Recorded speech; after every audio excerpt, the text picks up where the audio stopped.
Hello, I'm Mark Forsyth. I'm the author of the Horologicon, which is a book of all the strangest and most beautiful words which are hidden away in the dark and dusty corners of the dictionary, but which are still useful for modern world. For example, the Yule hole. This is something which exists in the Oxford English Dictionary, and it means that hole on your belt, because the Yule hole is the hole you need at the end of Yule, at the end of the Christmas dinner, because after all, you've been overeating and you need to stretch out those trousers. You've been eating tangerines and satsumas and walnuts. Tangerine comes from, or should come from, the city of Tangiers in North Africa, because tangerine just means something or someone from Tangiers. So a guy from Tangiers is called a tangerine, technically speaking.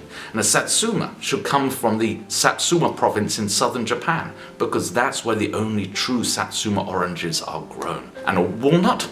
Well, it's that wal in walnut is the same as the wal in Wales. A walnut is a Welsh nut, in a sense.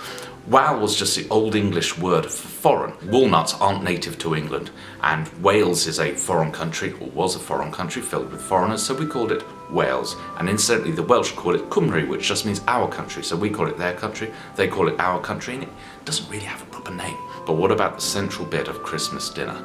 What about the turkey? Well, that's got a strange history. Once upon a time, we all ate geese for Christmas. That's why Christmas is coming and the geese are getting fat. They're being fattened up for the slaughter.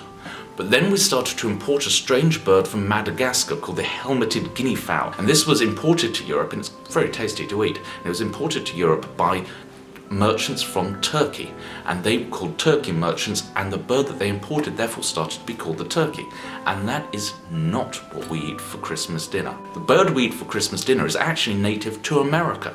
And when the Spanish conquistadors went over to America, they found flocks of these beautiful, delicious birds nesting in the rhododendron forests. They also found the Aztecs had already domesticated this bird and started eating it. So they started to import that bird to Europe in the early 16th century. By the time of Shakespeare, it was already the standard Christmas meal. That bird looked so like the helmeted guinea fowl, that bird from Madagascar came via Asia Minor, that we called that a turkey too. And that's why we sit down and eat a country in Asia Minor every Christmas.